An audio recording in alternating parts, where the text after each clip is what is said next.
Continuing on with our book comparison here, it says he had two rooms, one for him and one for the cats. I'm not sure if that's the case on the show because all the cats were pretty much in the main room. Like they were all around the kitchen and the living room and Mr. Withers' work area where he makes the bird cages. Like he didn't have the cats locked away in some other room somewhere.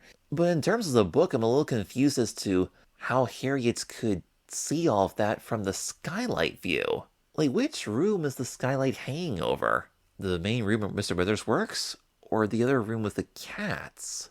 Maybe she sees Mr. Withers opening the door to the cat room and then sees all the cats in there.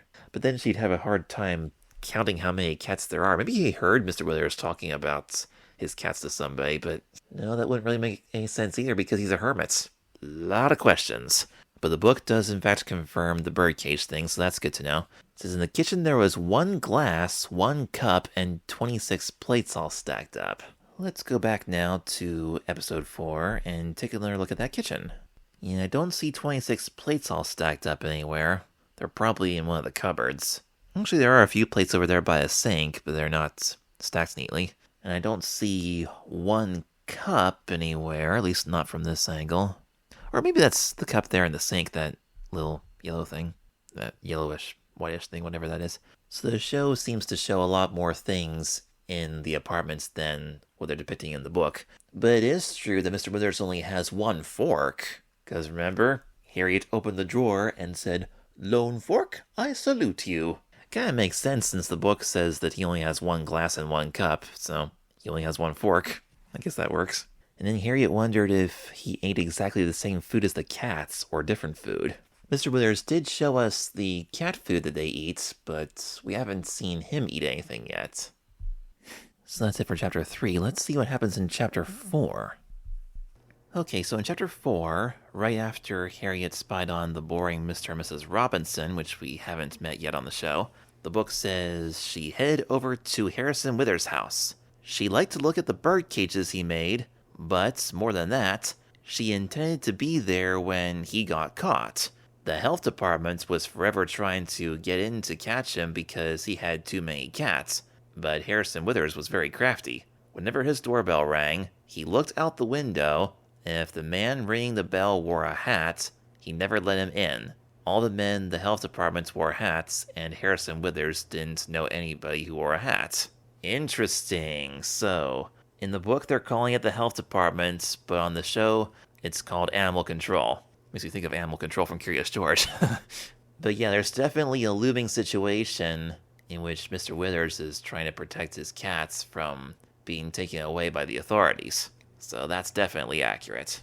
The book continues. Harriet climbed the steps to the top floor of his rooming house and the last flights that led up to the roof. She could look through one skylight at a place where the paint had been worn away, and she was sure she couldn't be seen from inside.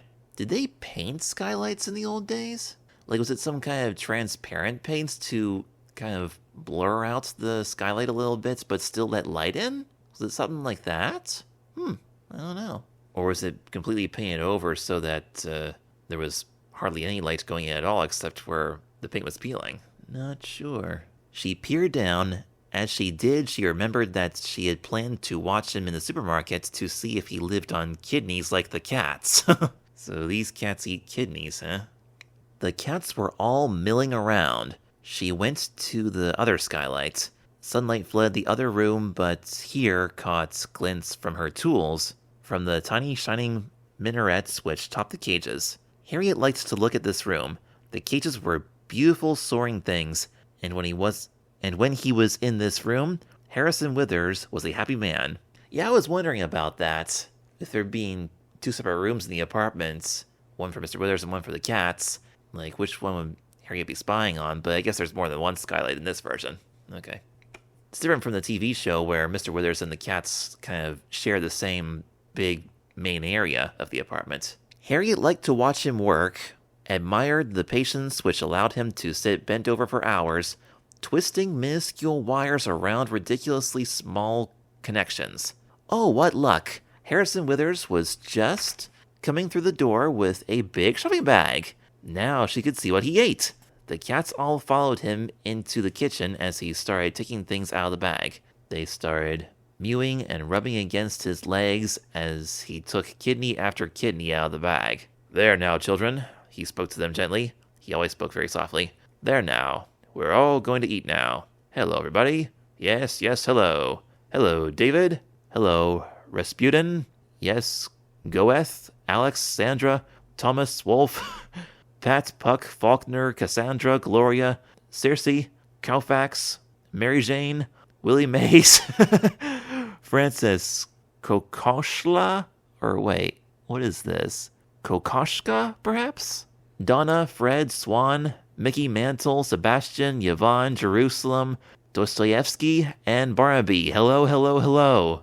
So, despite the fact that there is a cat named Thomas Wolfe, in the book, Mr. Withers did not name his cats according to their color. There's no Tommies, Bobbies, or Geraldines, and certainly no cat named Ray. So they totally changed that part. I guess the writers didn't want to have to sort out all of those names. It would take a lot longer for Mr. Withers to introduce them all to Harriet one by one. Harriet had counted this time. There were 26. Then that meant that the 26 plates were for the cats. Okay. So they got the 26 part right. It's definitely 26 cats on the show, not only in this episode, but also the previous one, Cross My Heart and Hope Not to Dance. Harriet was going over to Mr. Withers to spy on his 27 cats, and she imagined that the cats all started dancing. Now, what did he eat from? She watched as he pulled from the very bottom of the bag one small container of yogurt. Cats don't eat yogurt, thought Harriet. That must be what he eats. She watched while he fed the cats, then spooned a bit of yogurt into his mouth. He went to his workroom, carrying the container, and closed the door behind him because the cats were not allowed in that room. He sat at his work table before a particularly beautiful cage, a replica of a Victorian summer house. Nice. Quiet descended upon the room as he sat studying the cage. His hand moved as in a dream to put the yogurts to one side. He looked lovingly, his eyes slightly glazed, at the one small unfinished portion of the structure. Very slowly he moved one piece a quarter of an inch to the left. He sat back and looked at it a long time. Then he moved it back. Harriet wrote her a notebook. He loves to do that. Is this what Old Golly means? She says people who love their work love life. I would agree to that. I, Joshua Stauffer, would agree to that. I don't know about Harriet, though. Do some people hate life, she wonders? Anyway, I wouldn't mind living like Harrison Withers because he looks happy. Except I wouldn't like all those cats. I might even like a dog. She took one last look at Harrison Withers, who was gently winding a piece of wire around two little curling pieces of wood. She got up then and went down to the street. In front of the house, she stopped to write, "There is also that yogurt. Think of eating that all the time. There is nothing like a good tomato sandwich now and then." So I think that's pretty much it for the Mr. Withers references in Chapter 4. I just noticed now that cats were not allowed in the room where Mr. Withers makes his bird cages, but that's not the case on the show, because, like I said, they all share the same room. Oh, by the way, I just thought of something else. Those maps we were looking at a little bit ago, I just remembered that in Episode 1, there was a little tomato on the map, which I assume represents the bodega, and I think it was very close to the cat symbol, which represents Mr. Withers' place. So if we're to assume that the road going along the bottom of Carl Schurz Park on this map is 84th Street, like it is in real life, then the bodega would be at 84th and 1st Avenue, with Mr. Withers' building being at 84th and 2nd Avenue. There is no subway station at 84th and 1st, but there is, however, a station at 86th and 2nd, which would be 2 blocks north of where they're saying that Mr. Withers' place is. But if that were the case, it would be nowhere near the bodega. Double checking Episode 4 once again at the subway station. Yeah, that's definitely 96th and Lexington Station. There's no way that's near the 80s. So yeah, the map on Episode 1 does not match the locations shown in Episode 4 at all. One last thing in the book before we dive back into the show. Towards the end of Chapter 5, there's a paragraph that says, "That night, while she and Old Golly were watching a movie on television and playing checkers at the same time, Harriet, thinking of Harrison Withers, said to Old Golly, 'If people are alone all the time, I feel sorry for them.' That inward eye which is the bliss of solitude, said old Golly calmly. What? Wordsworth. I wandered lonely as a cloud. Well, don't you? What? Feel sorry for them? How sweet, how passing sweet is solitude. What? William Cowper. Retirement. Oh, golly, Harriet said loudly. Are you trying to say something? Yes. Well, what then? Solitude, the safeguard of mediocrity, is to genius the stern friend. What? Harriet screamed with exasperation. Emerson. Conduct of Life. Oh, golly! Harriet stood up. She was really furious. Do you or don't you feel sorry for people who are alone? No, said old Golly, looking up quizzically at Harriet. No, I don't. Oh, said Harriet and sat down. I do. This, above all, to thine own self be true, and it must follow, as the night's the day, thou canst not then be false to any man. Sometimes, Harriet thought, I wish she would just shut up. Yepper! That's all the confirmation we need that old Golly's obsession with old quotes is definitely present in the book. The quotes on the show are different than the ones that we see in the book. At least most of them are. I don't know if any of them are the same. I haven't read the book enough times to really know for sure, but yep, definitely some close resemblance to the story. Harriet's opinion of Mr. Withers is pretty different, though.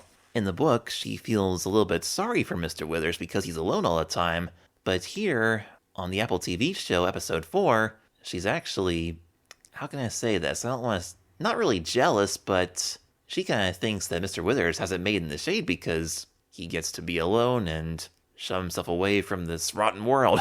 And in this story, Harriet wants desperately to be alone, and that plan almost got foiled when Harriet and, I almost said Jarriet again. Janie and Sports came over to try to work on the science projects at the apartments, but it didn't work so good because of the cats. So Janie and Sports just left when Harriet got annoyed that she couldn't be alone anymore. And so now Harriet can finally be alone again. And that brings us to where we left off on the show.